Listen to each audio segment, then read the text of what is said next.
The night they left me, the storm was so loud I couldn't even hear my own scream. Rain slammed against the windshield like fists, and the wipers fought a losing battle. I remember clutching the door handle as the car skidded slightly on the muddy road, my heart pounding so hard it felt like it would crack my ribs. My father didn't look at me, not once. His hand stayed tight on the steering wheel. His jaw clenched like I didn't exist anymore. "Get out," he said. At first, I thought I misheard him. "Dad? What?" I said, "Get out, Alina." The way he said my name, it wasn't anger. It was worse. It was cold. Final. My stepmother, Laila, sat beside him, her arms folded, lips pressed into a thin line of fake disappointment.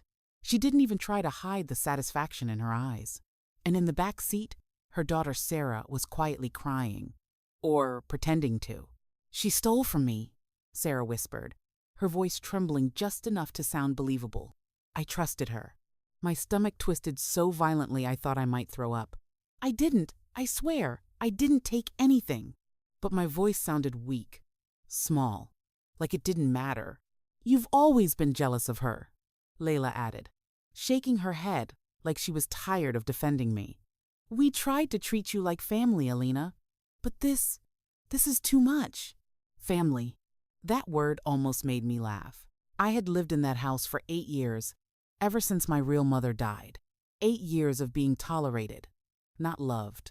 8 years of watching everything that used to be mine, my father's attention, my home, my sense of belonging slowly handed over to them.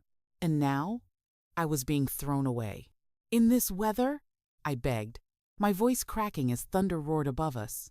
"Please, just let me explain." "There's nothing to explain," my father snapped. That was the moment something inside me broke. Not because he was angry, not because he believed a lie, but because he didn't even care enough to ask me if it was true. I stared at him, searching for even a flicker of doubt, of hesitation, but there was nothing, just a man who had already decided I wasn't worth defending. "Fine," I whispered, my hands shaking as I reached for the door. The cold air hit me instantly, sharp and unforgiving. Rain soaked through my clothes within seconds, clinging to my skin like ice. My shoes sank into the mud as I stepped out, my entire body trembling not just from the cold, but from the realization that this was really happening. I stood there, drenched and alone, as the car idled for a moment. Just one moment. I thought maybe, just maybe, he would change his mind, that he would call my name, that he would remember I was his daughter. But instead, the headlights shifted, and the car drove away. Just like that. No goodbye. No hesitation. I watched until the red taillights disappeared into the darkness, swallowed by the storm. And that's when I realized something terrifying. This wasn't just about a lie. This wasn't just about Sara accusing me. This was something deeper, something planned. Because as I stood there, shaking in the rain, one question kept echoing in my mind. Why did it feel like they had been waiting for an excuse to get rid of me? I don't remember how long I stood there after the car disappeared. The rain kept falling, cold and relentless, soaking through everything until I couldn't tell if I was shivering from the storm or from what had just happened. My legs felt numb, but I forced myself to move. Standing still meant accepting it, and I wasn't ready to do that yet. I started walking. There were no streetlights, no houses nearby, just a long stretch of muddy road surrounded by darkness. Each step was heavy, my shoes slipping, my breath uneven. My mind kept replaying Sara's voice, her trembling accusation, and the way my father didn't even question it. It didn't make sense. I hadn't taken anything. I hadn't even been near her room that day. So why would she lie? And more importantly, why would my father believe her so easily? The thought gnawed at me as I walked, until something clicked. It wasn't about belief. It was about convenience. A bitter realization settled in my chest as I kept moving forward. Over the years, I had slowly become an outsider in my own home. Birthdays forgotten, conversations cut short, decisions made without me. And every time I tried to speak up, I was labeled as difficult or ungrateful. Maybe this wasn't sudden at all. Maybe they had been pushing me out for a long time. A car passed me once, its headlights blinding for a second before it sped away without stopping. I wrapped my arms around myself, trying to hold in what little warmth I had left. My phone was dead, my clothes soaked, and I had nowhere to go, except one place. I didn't want to go there. I had avoided it for years. But as the storm raged on and my strength started fading, I realized I didn't have a choice. My grandmother's house. She lived on the edge of the city, far from my father's new life. After my mother died, she had tried to stay close to me, but Laila made sure that distance grew. Too much interference, she used to say. Eventually, the visits stopped. But I remembered the way my grandmother used to hold my face and say, "If anything ever feels wrong, you come to me, always." So I walked.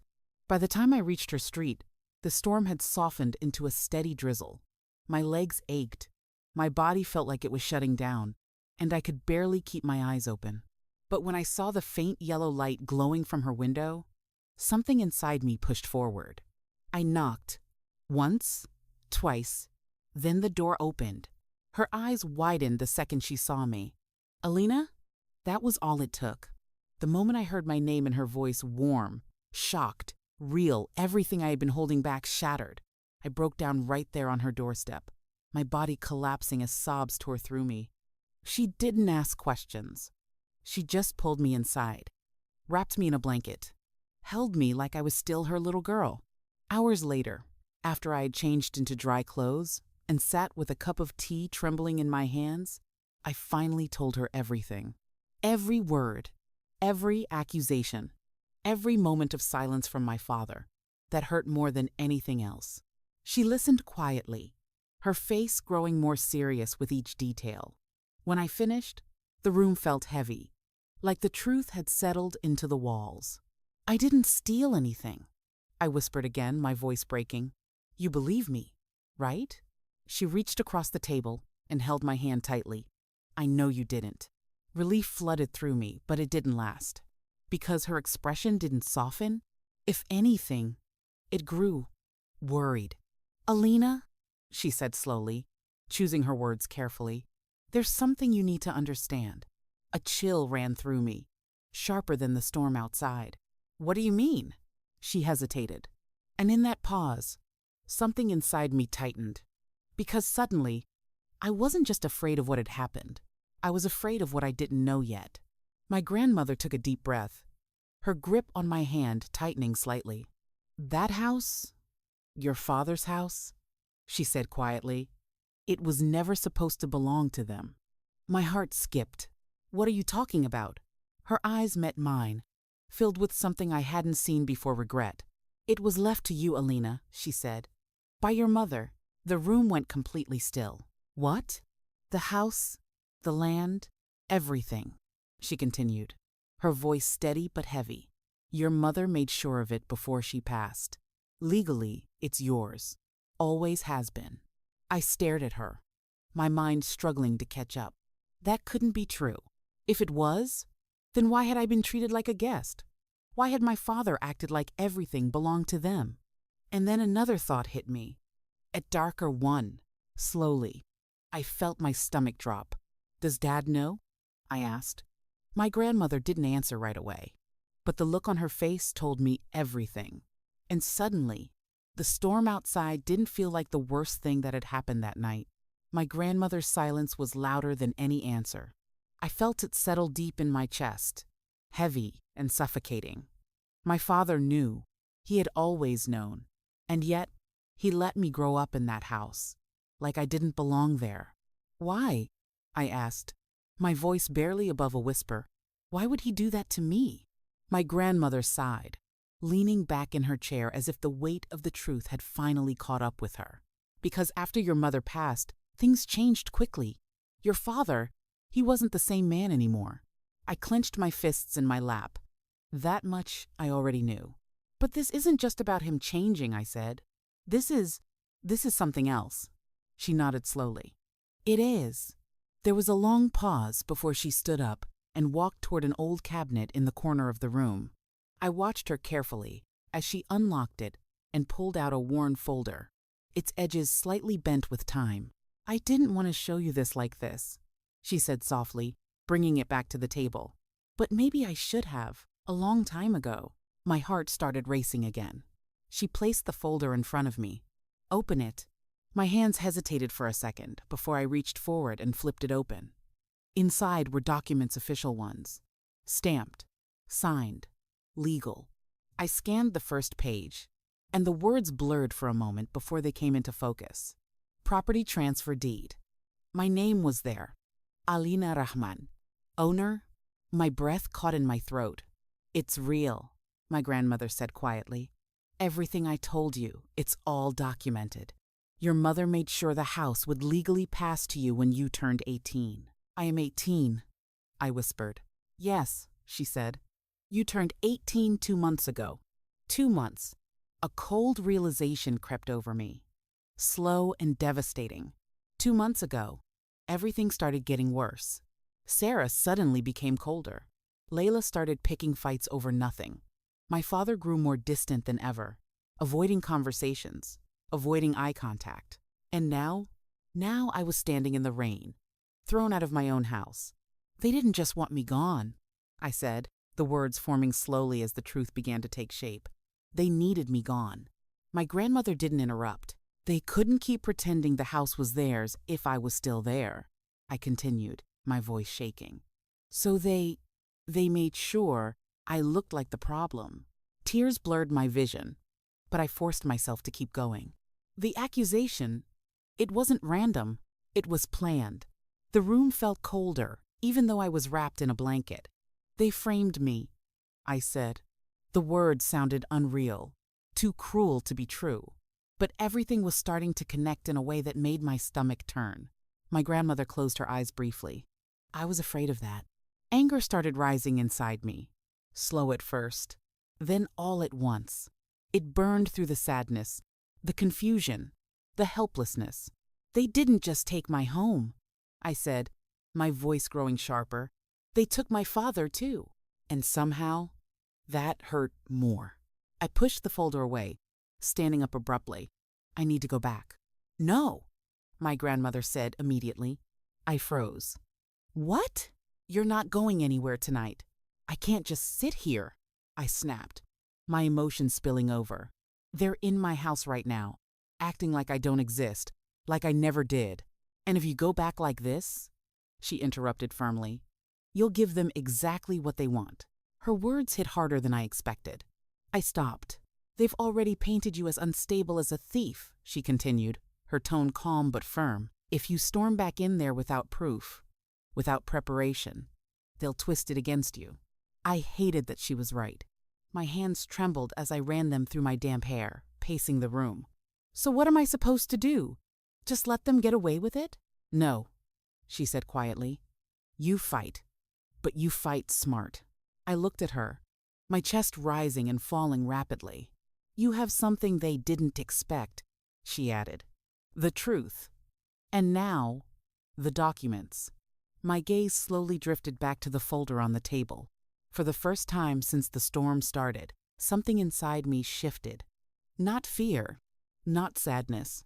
Something sharper. They think they got rid of me, I said slowly. My grandmother didn't respond, but I could see it in her eyes. She knew what I was starting to realize. I picked up the folder again, gripping it tightly. They have no idea what they just started. Outside, the storm had finally calmed. But inside me, something far more dangerous was just beginning to rise. And the more I thought about it, the more one terrifying question formed in my mind. If they were willing to frame me and throw me out, what else had they already done behind my back that I still didn't know about? I didn't go back the next day, or the day after that. Every instinct in me screamed to march into that house, throw the documents in their faces, and demand everything back. But my grandmother's words kept echoing in my mind, fight smart. So instead, I stayed. And I started thinking. The first few days were the hardest. I barely slept. Every time I closed my eyes, I saw that moment again, my father's cold expression. The car driving away. The way I was discarded, like I meant nothing. But slowly, something inside me began to change. The pain didn't disappear. It hardened. My grandmother helped me organize everything. We went through every document, every legal paper my mother had left behind. There were more than I expected: bank records, property files, even a sealed letter addressed to me. I didn't open it right away. I wasn't ready. Instead, I focused on understanding the situation. Legally, the house was mine. But if my father and Laila had been living there all this time, it meant one thing: they had been managing everything behind my back, and possibly using it. "Do you know if they've been renting any part of the property?" I asked one evening. My grandmother hesitated. "I've heard things, but nothing confirmed." That was enough, because suddenly this wasn't just about betrayal anymore. It was about control. The next week, I did something I had never done before. I stepped out on my own.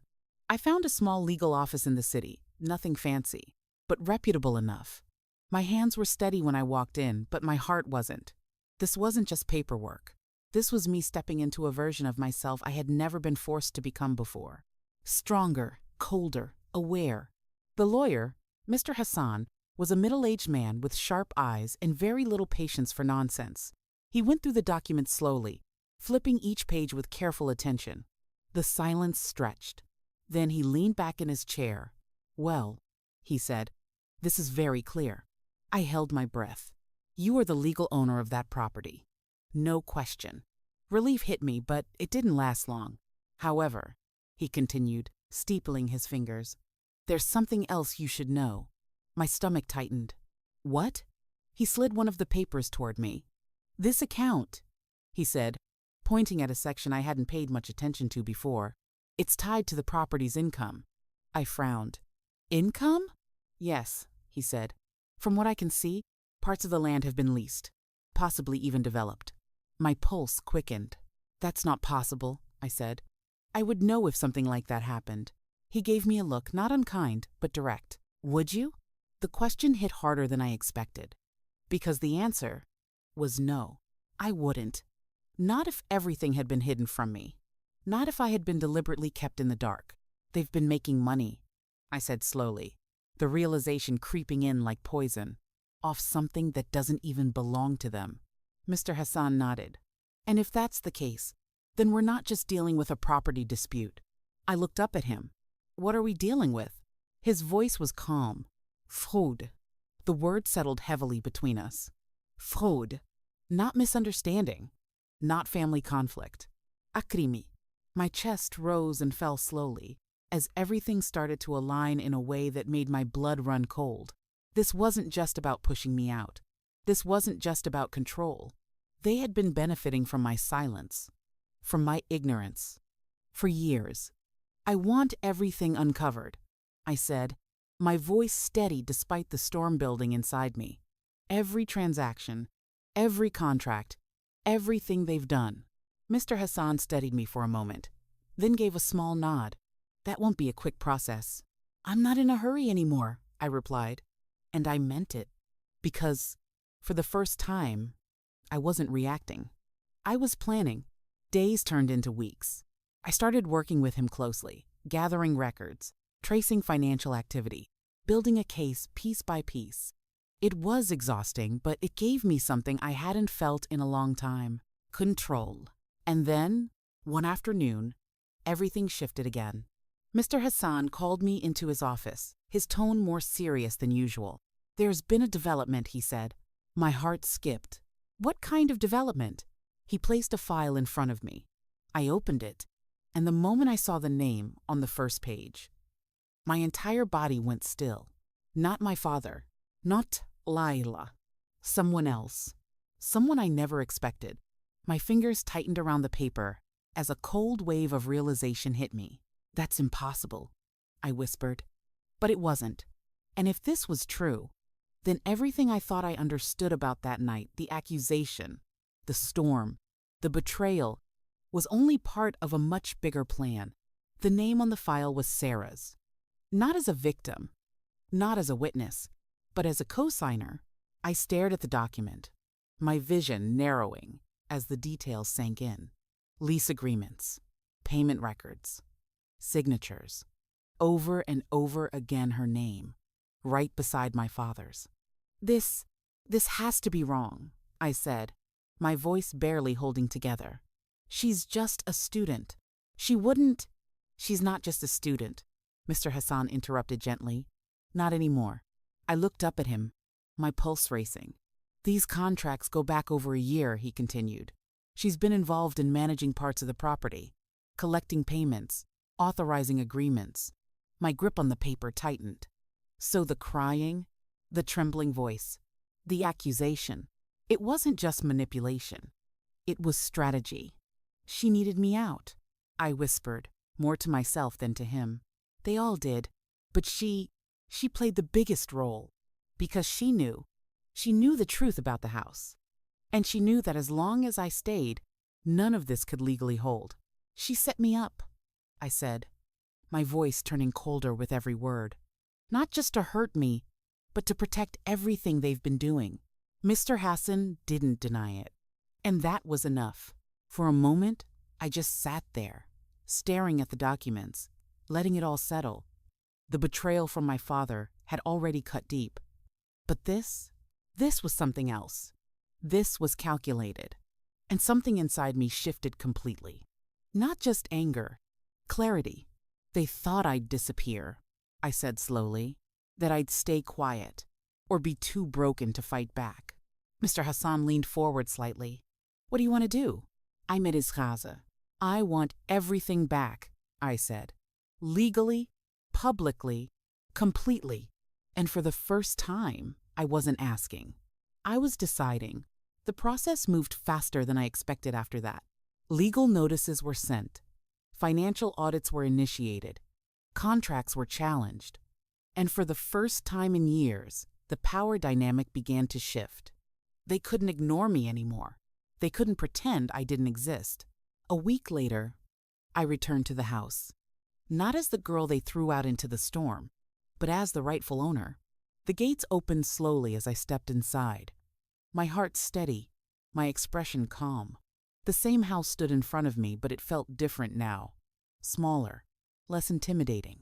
Because now, I knew the truth. And so did they. The front door opened before I could knock. My father stood there. For a moment, neither of us spoke. His face had changed. The confidence was gone, replaced by something uneasy, something uncertain. Behind him I could see Laila, tense and silent. And further back, Sara. She wasn't crying this time. She was watching me. Carefully. You came back, my father said finally. I held his gaze. I never left, I replied. That seemed to hit him harder than anything else. I stepped inside without waiting for permission, my heels echoing against the floor.